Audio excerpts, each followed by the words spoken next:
Hello students, आज फिर हम स्टार्ट करते हैं एक नया टॉपिक। नए टॉपिक के साथ आज की शुरुआत करेंगे। आज फिर हम आपके लिए लेकर आए हैं, बहुत बढ़िया टॉपिक है। ज़्यादातर क्वेश्चन आते हैं एग्जाम में इससे, ठीक है। और खास करके आने वाला एग्जाम है ऑडिटर का, इसमें बहुत ज़्यादा क्वेश्चन इसमें से आएंगे। लगभग 5 से 6 क्वेश्चन इससे आपको रिलेटेड मिल जाएंगे जरूर, क्योंकि ये मात्र एमपीओ नहीं है, फाइनल अकाउंट है, रेवेन्यू नेचर है, इनकम एंड एक्सपेंडिचर अकाउंट, जो कि आपको कैपिटल एक्सपेंडिचर और रेवेन्यू एक्सपेंडिचर की जानकारी देगा। इसके अलावा केस बुक की बात भी आएगी यहाँ पर। तो यहाँ पर लगभग आपके 5 से 6 क्वेश्चन आराम से मिल जाएंगे, आसानी से आपको इसमें मिल जाएंगे। चलिए बिना किसी देरी के स्टार्ट करते हैं। NPO, not for profit organisation.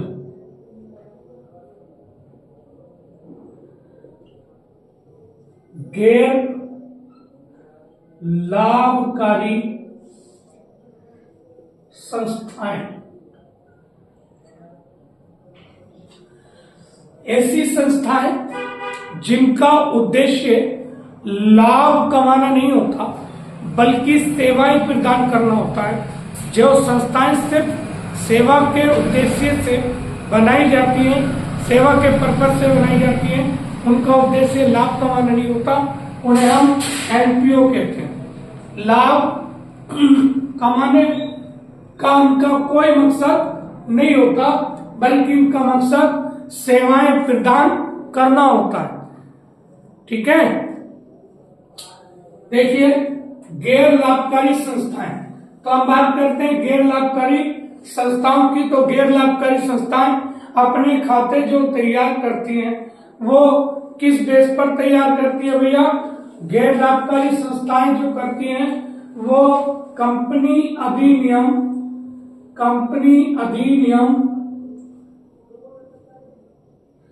2013 की अनुसूची 3 के अनुसार अपने खाते तैयार करती है।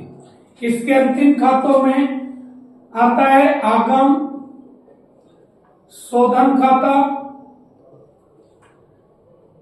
इसको हम receipts and payment account,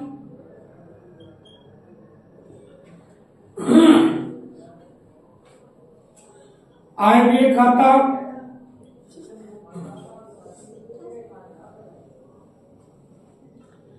income and expenditure account, और तीसरा होता है आर्थिक चिट्ठा,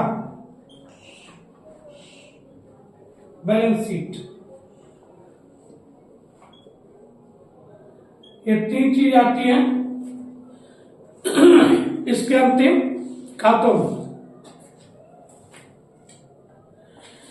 अब बात करते हैं सबसे पहले आगम शोधन खाता, जिसे हम रिसीप्ट्स एंड पेमेंट अकाउंट भी कहते हैं। Receipt and payment account like a cash book होता है। जिस आधार पर कैश बुक तैयार होती है उसी तरह से रिसीप्ट एंड पेमेंट अकाउंट भी तैयार होता है। यानी कि आपके जो नगद लेन देन होते हैं वो सिर्फ और सिर्फ आगम एंड शोधन खाते में लिखे जाते हैं, चाहे वे आयगत प्रकृति के हों, पूंजीगत प्रकृति के हों, बशर्ते वह नगद में होने चाहिए, चाहे वे करंट ईयर के हों, प्रीवियस ईयर के हों या लास्ट ईयर के हों। इससे कोई मतलब नहीं, अगर आपके नगद में हुए हैं तो रिकॉर्ड होंगे, अदरवाइज रिकॉर्ड नहीं होंगे, ठीक है भैया। तो पहले हम बात करते हैं आगम शोधन खाते की।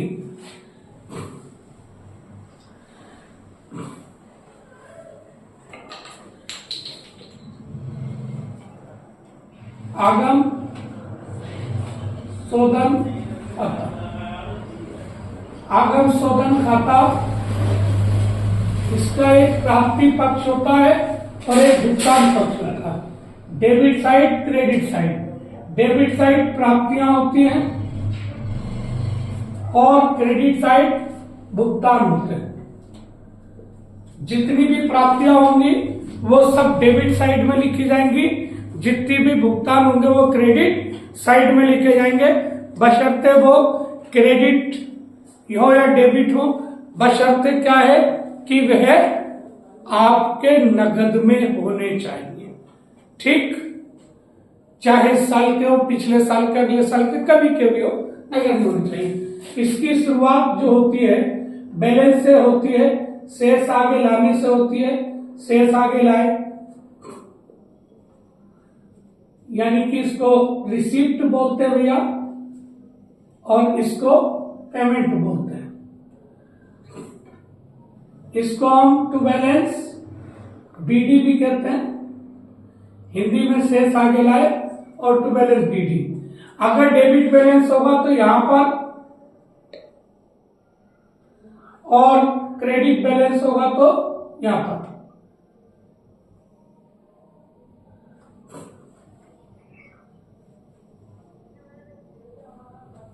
क्योंकि कुछ संस्थाएं अपने लेन देन बैंक से करती है और बैंक की कंडीशन में ओवरड्राफ्ट ड्राफ्ट भी हो सकता है। अगर ओवरड्राफ्ट की कंडीशन हो तो ऐसी कंडीशन में बैलेंस इधर आता है। अब प्राप्तियों में जैसे सब्सक्रिप्शन है,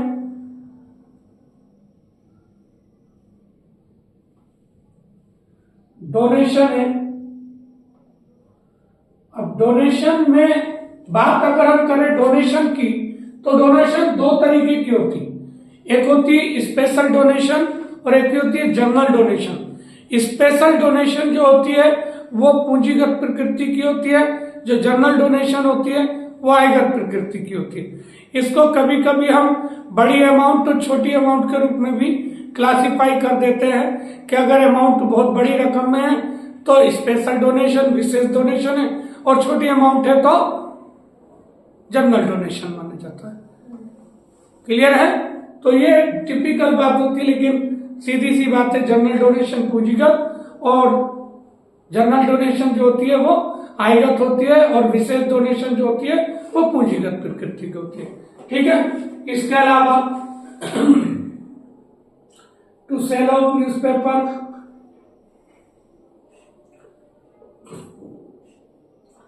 इसी तरह से इधर by salary, by rent, bye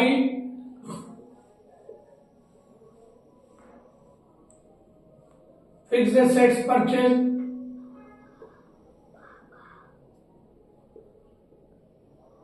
और ईटीसी कर देते थोड़ा सा समझाने का पर्पज था से।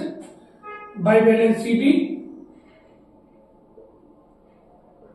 To balance BD. ठीक है भैया?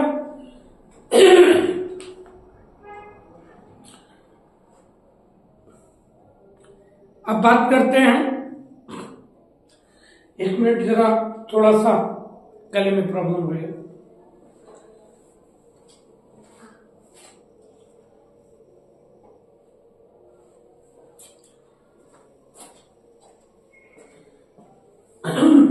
आ भैया थोड़ा जरा जुकाम की वजह से गला वैसा हो रहा है। देखिए ये बात आ गई। तो इससे क्वेश्चन कैसे बनते हैं, मैं चीजें इससे क्वेश्चन किस तरह से पूछे जा सकते हैं। ठीक, आपसे क्वेश्चन पूछा जा सकता है आगम शोधन खाते की विशेषता। आगम शोधन खाते की विशेषता है।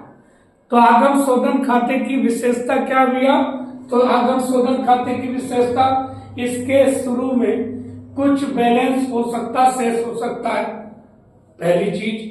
दूसरी चीज, इसमें पूंजीगत व आयगत प्रकृति के सभी लेन देनों को लिखा जाता है, जो आयगत हो या पूंजीगत हो, बशर्ते नगद में हो।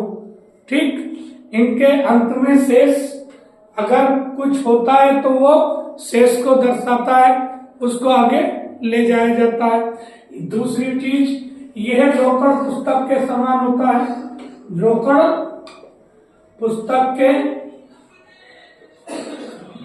समान होता है।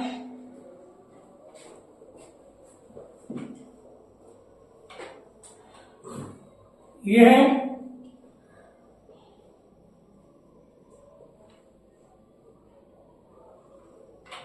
केवल नगद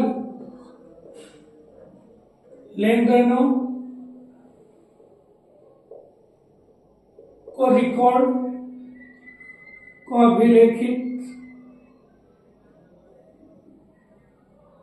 इसमें केवल नगद लेन देनों को अभिलेखित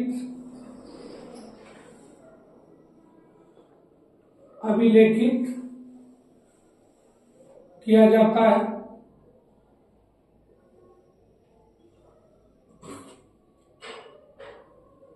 इसमें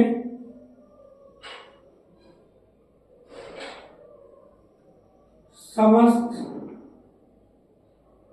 आयगत व पूंजीगत आय व व्यय लिखे जाते हैं,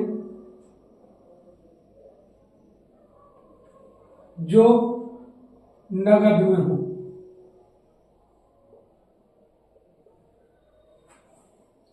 इससे कोई मतलब नहीं कब के हैं, बशर्ते नगद के होने चाहिए।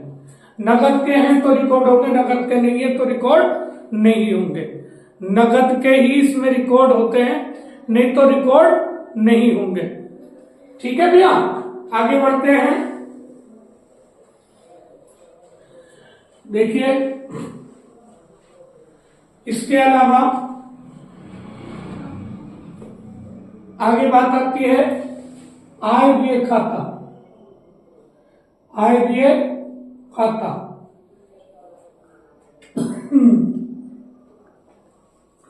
आय व्यय खाता, इसकी प्रकृति जो होती है आगम शोधन खाता।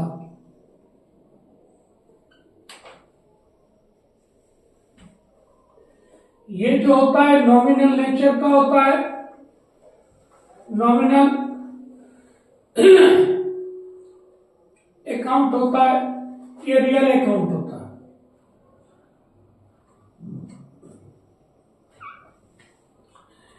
इसमें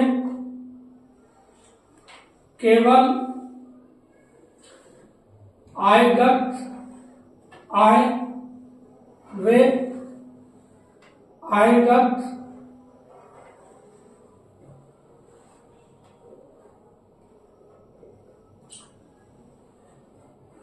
आयगत व्यय लिखे जाते हैं।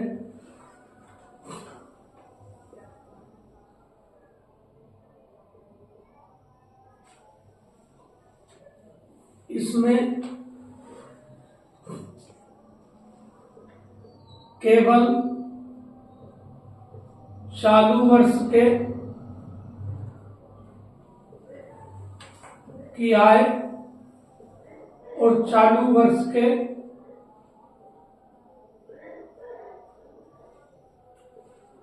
व्यय लिखे जाते हैं।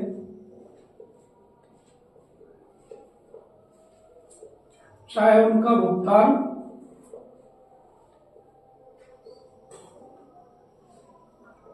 हुआ हो या नहीं। ठीक है,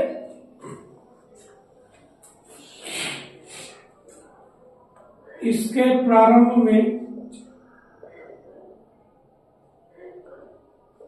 कोई शेष नहीं होता।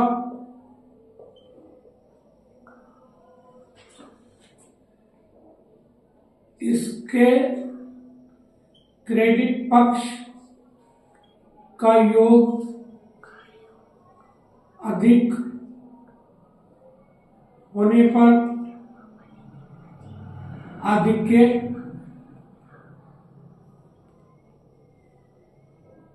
को बताता है। ठीक है, इधर बात करते हैं। इसमें समस्त आयगत व पूंजीगत व्ययों का लेखा किया जाता है।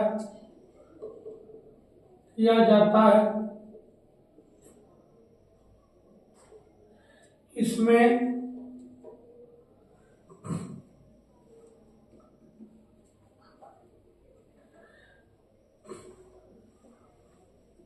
आय व व्यय जो नगद में हो केवल उनका लेखा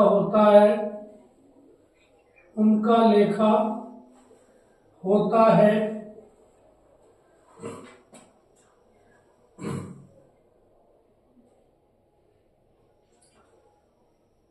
चाहे वह किसी भी वर्ष से संबंधित हो।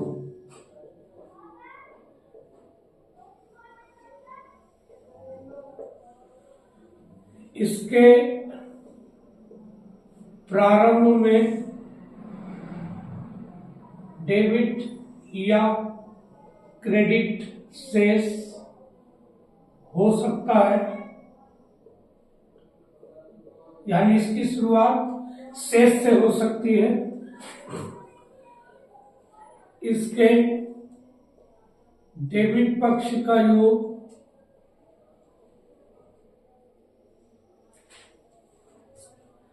क्रेडिट पक्ष से अधिक हो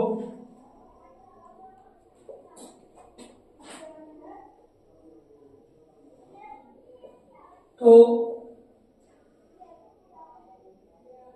अनुकूल, और यदि क्रेडिट पक्ष का योग डेबिट पक्ष से अधिक हो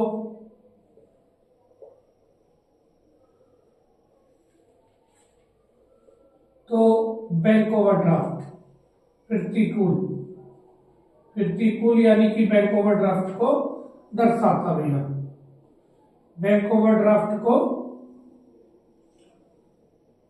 दर्शाता है। ठीक है, अब बात करते हैं आगे, रख कर दें इसको।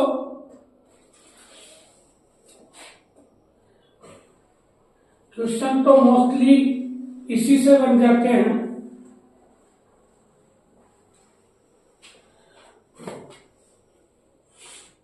बात आती है डोनेशन की।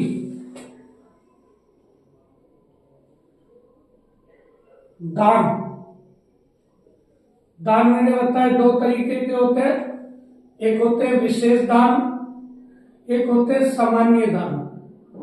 सामान्य दान जनरल डोनेशन, एक होता है विशेष दान स्पेशल डोनेशन।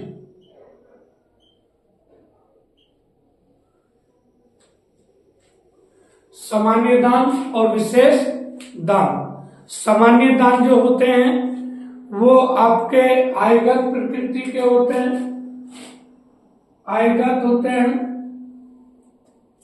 और विशेष दान जो होते हैं वो पूंजीगत होते हैं। आयगत होने के नाते इन्हें आयव्यय खाते में दिखाते हैं,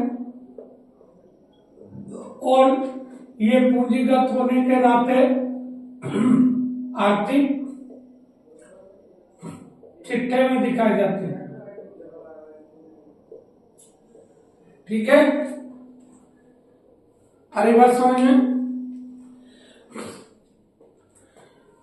इसके अलावा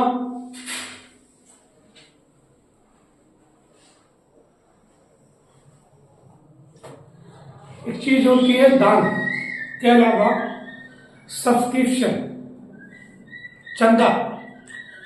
तो चंदा दिखाने के लिए इनकम एंड एक्सपेंडिचर अकाउंट में जब हम चंदे की बात करते हैं तो जो चंदा होता है सब्सक्रिप्शन यानी चंदा, इसकी कैलकुलेशन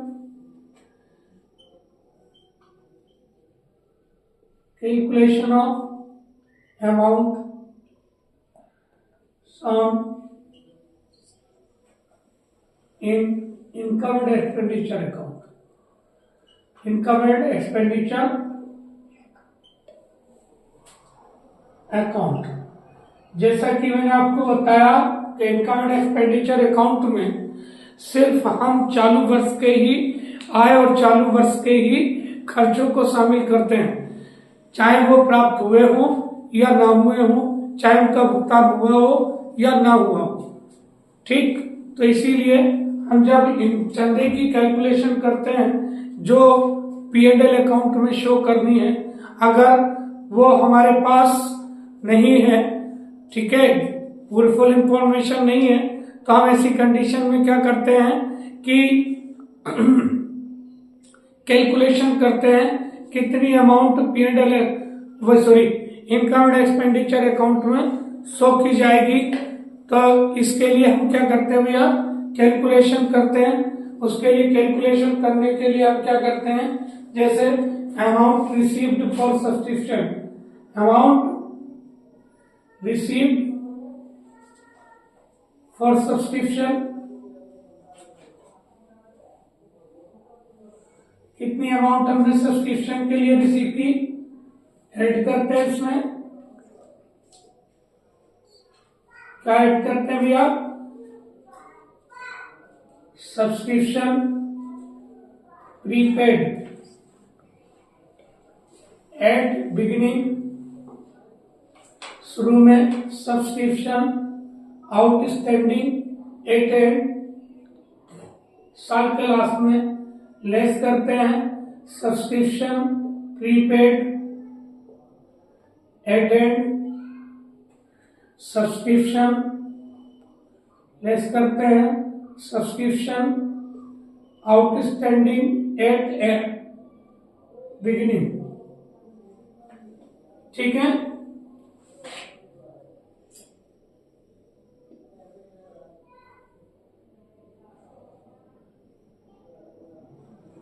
इस तरह से जो अमाउंट आती है, यहां पर जो है क्या हो जाता है, इनकम एंड एक्सपेंडिचर अकाउंट इस अमाउंट से क्या हो जाता है, क्रेडिटेड हो जाता है। क्या हो जाता है, क्रेडिटेड हो जाता है, यानी कि इनकम एंड एक्सपेंडिचर अकाउंट के क्रेडिट साइड में ये अमाउंट लिखी जाती है। कि क्वेश्चन बहुत ज्यादा आता है, क्वेश्चन न्यूमेरिकल पोर्शन में कुछ मतें आपको दे रखी होगी, तो मोस्टली इस तरह से दिया होता है। इसमें ये थोड़ा सा यहाँ क्वेश्चन नोट कर देता हूँ।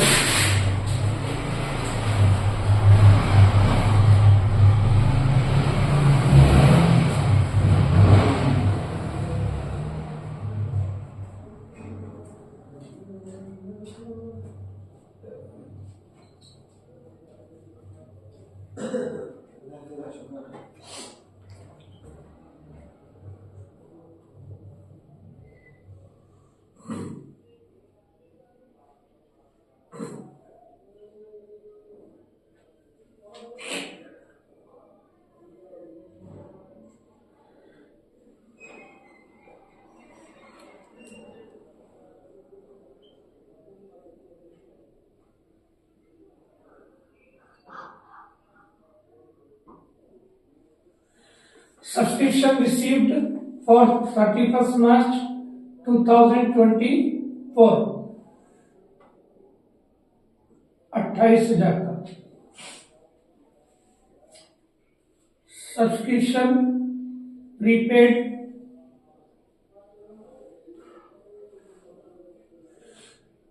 As on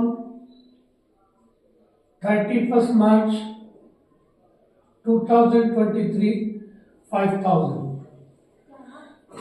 Subscription outstanding as on 31st March 2023 6,000. Subscription prepaid as on 31st March 2024 6,000. Subscription outstanding as on 31st March 2024 5,000. ठीक है, क्लियर है?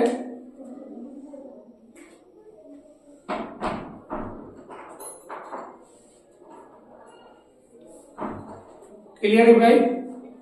अब जरा देखिएगा, इसे इसमें फीड करते हैं।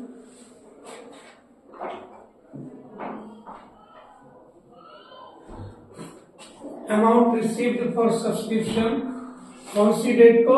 2024 की बात चल रही है। मार्च 31st कितना है? 28,000। तो 31 मार्च 2023 का जो होगा वो 31 मार्च 2024 का ओपनिंग होगा, क्योंकि लास्ट ईयर का क्लोजिंग अपने नेक्स्ट ईयर का ओपनिंग होता है। जो लास्ट ईयर क्लोजिंग था वो इस साल ओपनिंग कहलाएगा। तो जो हमारा 31 मार्च 2023 का क्लोजिंग है वो 31 मार्च 2024 के लिए ओपनिंग होगा। तो हमारा जो 5,000 प्रीपेड एट बिगिनिंग है वो प्लस हो जाएगा। ठीक है, तो आउटस्टैंडिंग एट यानी 31 मार्च 2024 का कितना है? आउटस्टैंडिंग 5,000। प्रीपेड एट एंड 31 मार्च 2024 कितना है हमारा? प्रीपेड 6,000। ठीक, 31 मार्च 2023 यानी एट द बिगिनिंग, सॉरी एक मिनट,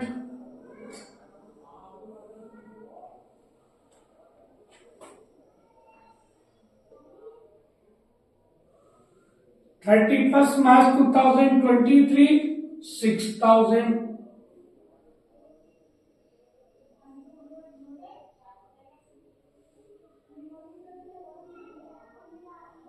ठीक,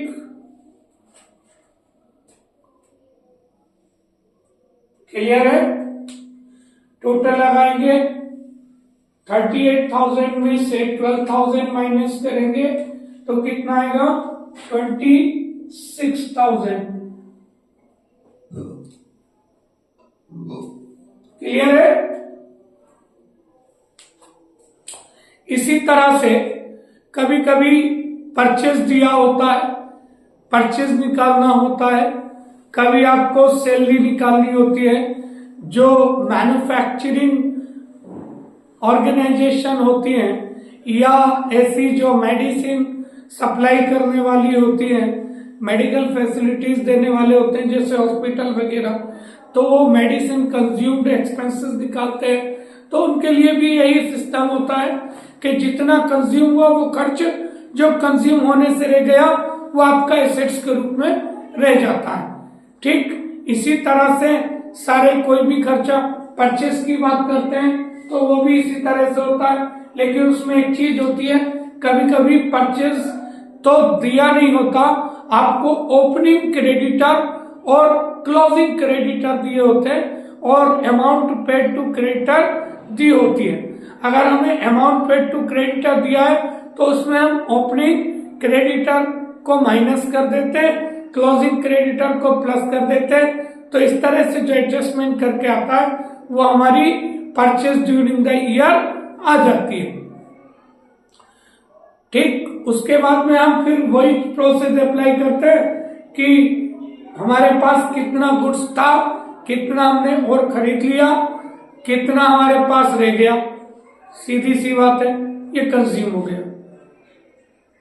ठीक, उम्मीद करता हूं कि इसमें आपको पसंद आया होगा ये टॉपिक।